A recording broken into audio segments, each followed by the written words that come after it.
या ठिकाणी जमलेल्या सर्वच माझ्या पालक बंधू आणि भगिनींना, तसेच या ठिकाणच्या दादा पटेल विद्यालय या ठिकाणचे कृतीशील आणि आदर्श प्राचार्य संजय नगरकर सर असतील, सर्व प्राचार्य असतील, सर्व शिक्षक आणि शिक्षिका यांना माझा मानाचा सस्नेह जय जिजाऊ। आज या ठिकाणी खऱ्या अर्थाने आपण गेली 5 ते 6 वर्ष झालं पाहत आहोत की दादा पाटील विद्यालय महाविद्यालयाचा जो कायापलट झालेला आहे, मी म्हणेन याचे प्रमुख श्रेय हे आजचे जे आपले दादा पाटील महाविद्यालयाला लाभलेले जे प्राचार्य आहेत संजय नगरकर सर यांच्यामुळेच झाले असे मी ठाम मताने सांगू इच्छितो। कारण की मी गेले अनेक वर्ष झालं असं किंवा आपणही दादा पाटील महाविद्यालय यांना जवळून पाहत आहात की जे 10-15 वर्षापूर्वीचं विद्यालय महाविद्यालय असेल आणि आत्ताची जी स्थिती आहे, आत्ताचा जो गुणवत्ता आहे किंवा शाळेच्या इन्स्टिट्यूट मधला जो बदल आहे तो अत्यंत प्रगत आहे। आपण इन्स्टिट्यूट मध्ये आल्यानंतर आपल्याला वाटत नाही की आपण कर्जत मधील दादा पटेल हे कॉलेज आहे। हा सर्व बदल करण्याचं काम या ठिकाणच्या प्राचार्याने आणि त्यांच्या बरोबर असणाऱ्या सर्व शिक्षकांनी विशेषतः या ठिकाणी केलेला आहे। प्रथमतः मी आपल्या सर्व पालक आणि पालकांच्या वतीनं आपण त्यांचं खऱ्या अर्थाने टाळ्या वाजवून स्वागत केलं पाहिजे। आज मला या ठिकाणी पालक म्हणून बोलण्याची जी संधी मिळाली त्याबद्दल मी थोडंसं आपल्या पालकांबरोबरच थोडंसं बोलण्याचा प्रयत्न करेन। कारण की शिक्षक तर त्यांचं कार्य जे काय आहे ते अत्यंत उत्कृष्ट पद्धतीने करताना आपल्याला सर्वांना दिसत आहे, परंतु विद्यार्थी घडत असताना फक्त पालक आणि शिक्षक यांच्यामध्ये जो समन्वय पाहिजे तो समन्वय माझ्या मते बहुतांश पालक आता करतात। कारण की तेवढी अचिव्हमेंट तेवढा जो कम्युनिकेशन आहे तर हे आमचे शिक्षक लोक सुद्धा आता पालकांबरोबर करायला लागलेले आहेत। त्यामुळे आता पालक सुद्धा पुढे येत आहेत, परंतु त्याच्या पलीकडे जाऊन मला आपल्या पालकांना एवढं सांगायचं आहे की जेव्हा शाळेच्या बाहेरचा जो विषय राहतो, आपले विद्यार्थी शाळेच्या बाहेर ज्यावेळेस पडतात त्यावेळेस शाळेचा आणि तो बाहेरच्या परिसराचा बऱ्यापैकी संबंध तुटत असतो, त्यांना अधिकार तेवढे प्राप्त नसतात। परंतु गर्वानं सांगावं वाटतं की आमचे तरी देखील शिक्षक कंटिन्यू जे काही युनिफॉर्म वरती आपले ज्यावेळेस दादा पटेलचे विद्यार्थी असतील यांच्यावरती बारकाईने लक्ष द्यायचं काम ह्या शिक्षकांनी केलेलं आपल्याला वेळोवेळी पाहायला मिळतं। परंतु तेवढा अधिकार नसतो, विद्यार्थ्यांना ते बोलू शकतात परंतु बाहेरच्या ज्या गोष्टी असतात त्या गोष्टींवरती त्यांना बोलायला तेवढा अधिकार प्राप्त नसतो। मला एवढंच या पालकांना सांगायचंय की आपला समन्वय कमी पडतो, नक्कीच कमी पडत असतो की आम्ही तेवढ्या टच मध्ये नाहीयेत। ही इन्स्टिट्यूट आपलं, ही शाळा आपली आणि आपली विद्यार्थी या शाळेमध्ये घडत आहेत। तर माझं सर्व पालकांना विनंती आहे की ज्या वेळेस विद्यार्थी शाळेतून बाहेर पडतात त्यावेळेस आम्ही सुद्धा शाळेतल्या विद्यार्थिनीचा युनिफॉर्म पाहून किंवा विद्यार्थ्याचा युनिफॉर्म पाहून जे काय सार्वजनिक ठिकाणी चुकीच्या गोष्टी घडत असतील, दंगामस्ती होत असेल, त्यांना कोण त्रास देत असतील किंवा आपल्या विद्यार्थ्यांकडून शाळेचं दप्तर पाठीवर असताना आणि गणवेश असताना काही चुकीचं कृत्य होत असेल तर तुमची आमची पालकांची सर्वांची जबाबदारी आहे त्याच ठिकाणी त्याला बोललं पाहिजे। आणि आम्ही तर कर्जत शहरामध्ये 24 तास असतो, आमचं येता जाता 100% व्यक्तिगत मी माझं तरी सांगेन की मी तिन्ही शाळेच्या कनेक्ट मध्ये असतो। मी कन्या विद्यालयाचं तर गेले 7 वर्ष झालं अध्यक्ष म्हणून काम पाहतोय, त्या विद्यार्थिनी तर लहान आहेत परंतु तिथं सुद्धा माझं खूप लक्ष असतं। म्हणजे मी जर काही कामानिमित्त कर्जत मध्ये फिरत असेल तर चुकीचं गाडी रोडवर मध्ये जरी मुलगा उभा राहिला तरी मी थांबून तो कुणाचा बी असला तरी त्याला जरा थोडं बाजूला थांब केले एवढं मानण्याचं मी काम करत असतो। ते आपण सुद्धा केलं पाहिजे। दुसरी गोष्ट जे काय आपल्या शाळेचे उपक्रम आहेत ते पाहिले गेले तर आज सरांनी मागच्या वर्षी मला वाटतं मला आठवत नाही ते लेक्चर कोण होते, परंतु त्यांनी मुलाला कमी टक्के पडले 10वी 12वीचा विषय असेल, 12वी नंतर 50% तर 90% विद्यार्थ्यांना प्रत्येक क्षेत्रात उंच भरारी घेणारे क्षेत्र आहेत. आपण आपल्या पालकाला जर याला कदाचित विद्यार्थ्याला 60% पडले तर आपण व्हायबर होऊन जातो की आता काय करायचं. मुलगी असेल तर तिचा वेगळाच विचार केला जातो की बस आता तू काय याच्यात ही झाली नाही आणि आता तुला पुढे शिकण्याचं क्षेत्रच नाही असं आपल्याला वाटतं पालकांना. परंतु मी भाग्य समजतो की आपल्याला असे प्राचार्य आणि असे शिक्षक लागलेत की आपल्याला 50% पडलेल्या विद्यार्थ्याला सुद्धा ते पुढचं भवितव्य घडवण्यासाठी योग्य मार्गदर्शन करणार आहेत. असे शिक्षक आणि प्राचार्य आपल्याला या दादा पटेल महाविद्यालयामध्ये लागले. हे आपल्या सर्व पालकांचं, कर्जत तालुक्याचं, आसपासच्या पंचक्रोशीचं भाग्य आहे की आपला 50-60% वाला विद्यार्थी सुद्धा फेल जाणार नाही. त्याला पुढची दिशा देण्याचं काम हे सर्व शिक्षक करतात, हे कॉलेज करत आहे. हे आपलं खऱ्या अर्थाने भाग्य आहे. तसेच या ठिकाणी आज माझी मुलगी 12वी मध्ये शिकत आहे. जर आपण त्यांना सरांनी CAT सारखा क्लास या ठिकाणी चालू करून माझ्या खिशातले बरेच पैसे वाचवलेत, मी असं अभिमानाने सांगत. कारण की मी तिला वेळोवेळी विचारतोय की बा तुला लावायचेत का बाहेर क्लास, समजतंय का? तर तिचं उत्तर मला गेले 2 वर्ष झालं सर असं येतंय की मला हिथंच खूप समजतंय, मग तिथं जाऊन मी काय वेगळं शिकणार आहे. मग मी शाळेतनं माझ्या रेग्युलर ह्याच्यातून टच मधून बाजूला का जाऊ. त्यामुळे एवढं चांगलं शिक्षण, वेगवेगळे कोर्सेस असतात, AI सारखी टेक्नॉलॉजी सरांनी रयतने आपल्या लगेच स्वीकारली.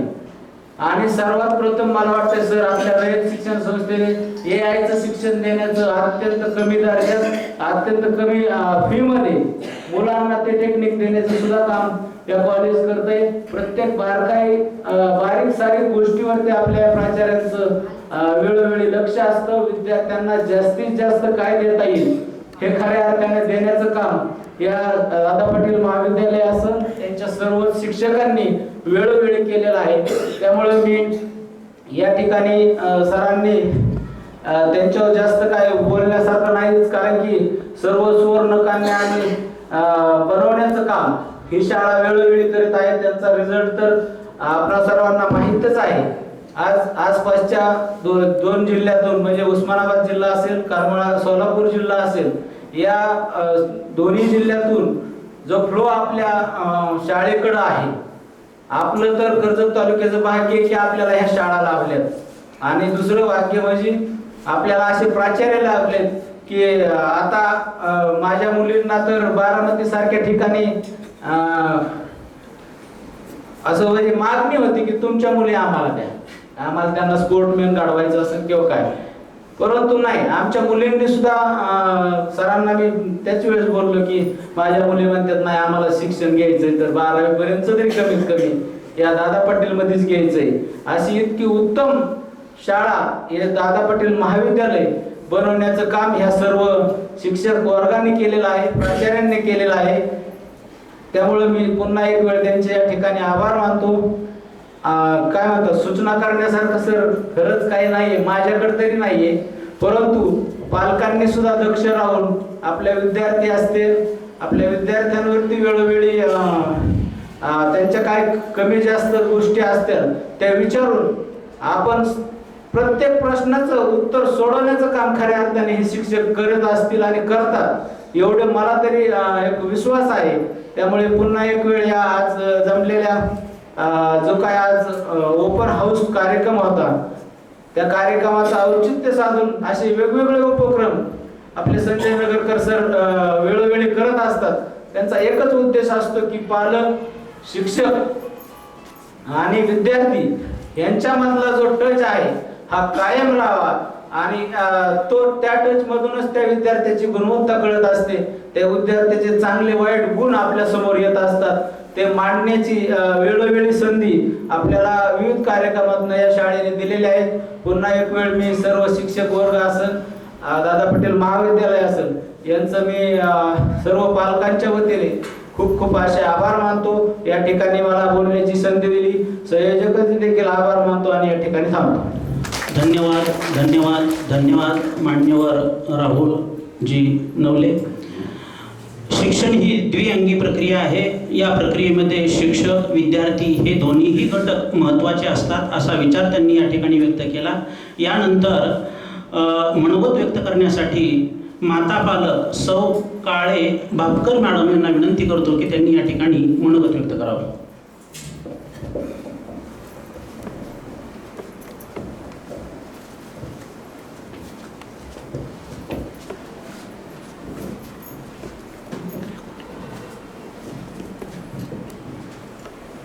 नमस्कार. पहिल्यांदा मी कॉलेजचे आभार मानते की मी माझी विद्यार्थिनी असून मला अशा चांगल्या स्टेजवर बोलायची परवानगी देत आहे.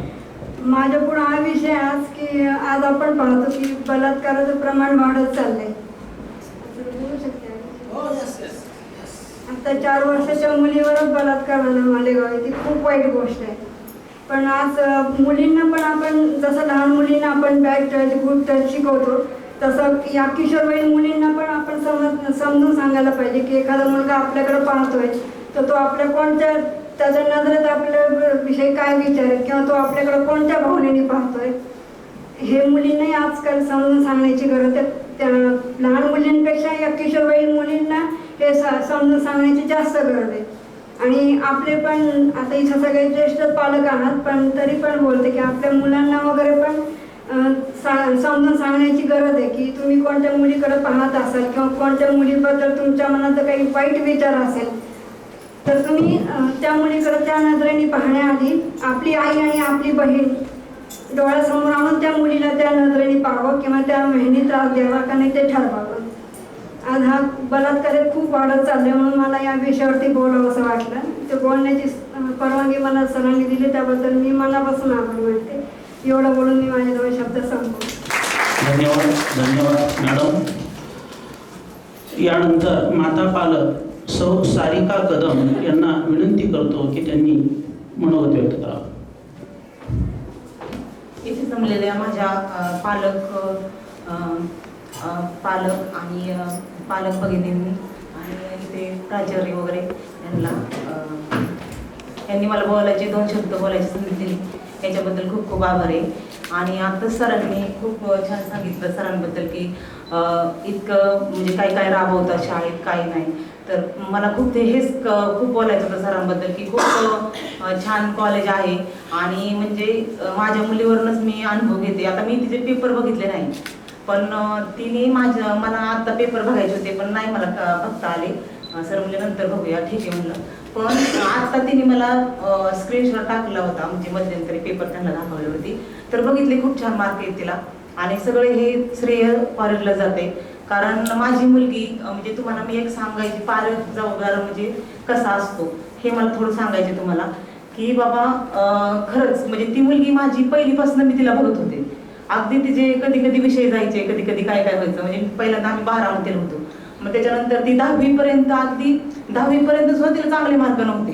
पण 10वीच्या पुढं 10वीला पण तिचे कधी नंबर आला नाही. पण आज कॉलेजमध्ये 11वीला आल्यानंतर तिचा नंबर आला. तर हे सगळं घडतं ना तर घडतं कसं की आपण पालकांनी म्हणजे सरांचं काम करत असतात एक थोडाच वेळ कालावधी मुलं मुली ह्या कॉलेजमध्ये असतात आणि जास्त वेळ आपल्याकडे असतात. मग मला एवढंच पालकांना सांगायचंय की त्या त्या मुलीचे कॉन्टॅक्टमध्ये कोण आहे हे पण आपण थोडं बघितलं पाहिजे की बाबा विद्यार्थिनी बरोबर आज तिची मैत्रीण कशी आहे मुलाबरोबर त्याचा मित्र कसा आहे आणि ती शाळेत जाते का नाही. नुसतं तुम्ही त्यांना फी भरता वगैरे असं मग लय मोठं काम करता असं काहीच नसतं. पण त्याच्या व्यतिरिक्त त्यांच्यावर लक्ष ठेवणं काय अभ्यास केला हे थोडंसं म्हणजे कॉलेजला येत म्हणून आपण सोडून द्यायचं नाही की लहान मुलांसारखं त्यांना थोडंसं विचारलंच पाहिजे की आज शिकवलं का आज तास झाला का नाही का.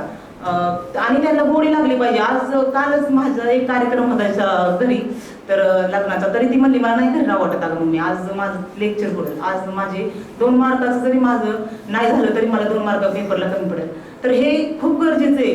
मुलांना पण अभ्यासाची गोडी लागणे कॉलेजमध्ये येऊ असं वाटणे हे पण महत्वाचं आहे. आज ते मॅडमनी सांगितलं नाही का बलात्काराचं. मग मला असं म्हणायचंय की मुलांच्या बरोबर पालकांनी थोडंसं हे केलं पाहिजे की लक्ष दिलं पाहिजे की बाबा हे असं वागणं चुकीचं आहे, हे असं नका करू, तुम्ही शाळेत कशाला जाताय, हे थोडं पालकांनी पण त्याच्यातनं समजून सांगणे मुलींना पण. आणि मला असं नाही म्हणायचं की मुलांचा दोष आहे, मुलींच्या आईंनी पण थोडं समजून सांगितलं पाहिजे की बाबा आपण कसं आहे, मुलींनी कसं राहिलं पाहिजे, हिऱ्याच्या आमटीसारखं राहिलं पाहिजे आणि तुला आम्ही का जपतोय, तू हिऱ्यासारखी म्हणून.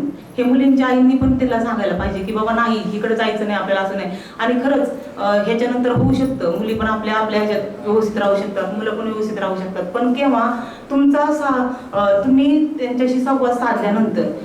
उगाच मग नाही का जास्त आता लय कमी मार्क पडले, आता तुम्ही पेपर बघून जाणार आणि परत ना कमी मार्क असले की म्हणणार बाकीच्यांना किती छान आहे, मग तुला इतके कमी कसं काय.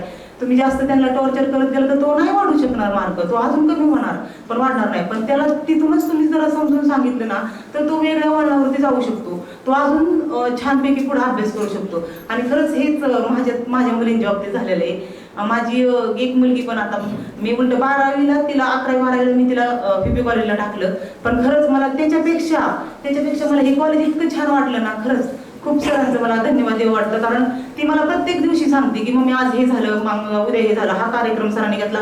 आज तिला काय म्हणजे आपल्याला भवितव्य ठरवायचंय, आपल्याला काय करायचं हे सुद्धा तिला माहित नव्हतं. आणि मी पण तिला काय सांगू शकत नाही, माझं जरी BA झालं तरी पण मी तिला एवढं सांगू शकत नाही, कारण आजचा अभ्यास आणि कालचा अभ्यास फार फरक आहे सर. आणि त्याच्यामुळे मी एवढं तिला सांगू शकत नव्हते. पण आज सरांनी इथं खूप छान छान लेक्चर त्यांना दिले आणि ह्या मॅडमने पण सांगितलं की हे पण समजून सांगितलं पाहिजे. खरंच मॅडम तुम्हाला सांगते की इथं मॅडम सुद्धा म्हणजे वैयक्तिक त्यांचं ते काही नसतं, म्हणजे मॅडम सर ह्याविषयी बोलायचं त्यांचं काही काम नसतं, तरी पण ते समजून सांगतात. अगदी माझ्या मुलीला सुद्धा सर मॅडम असो कुणी असो तरी म्हणणार बाळांनो तुम्हाला कोणी त्रास दिला तर आम्हाला सांगा. म्हणजे हे त्यांची जबाबदारी नाही, हे जबाबदारी आपली. पण ते तसे बोलत नाहीत की ते आपल्याला म्हणजे आपल्यापेक्षा जास्त काळजी सर लोक घेतात. हे खरंच छान वाटलं मला. आणि खरंच सर शाळेचे पण खूप खूप धन्यवाद आणि सरांचे पण खूप खूप धन्यवाद आणि शिक्षकांचे पण खूप मी बघते तर खरंच म्हणजे मुलीची माझ्या प्रगतीपासूनच मला खरंच वाटतं की खरंच शाळा चांगली आहे, सगळं चांगलं आहे. पण फक्त पालकांचंच एवढंच काम आहे, कारण आज आपल्याला आहे ना आपल्याला पालकांना आता आपल्या पैशाला काही व्हॅल्यू नाही. आज आपला मुलगा आपली मुलगी काय करते, उद्या त्याला 12वी नापास झालं तर आपल्यालाच वाईट वाटणार आहे, आपल्याला सांगताना वाईट वाटणार की बाबा माझ्या मुलीला एवढे मार्क कमी पडले.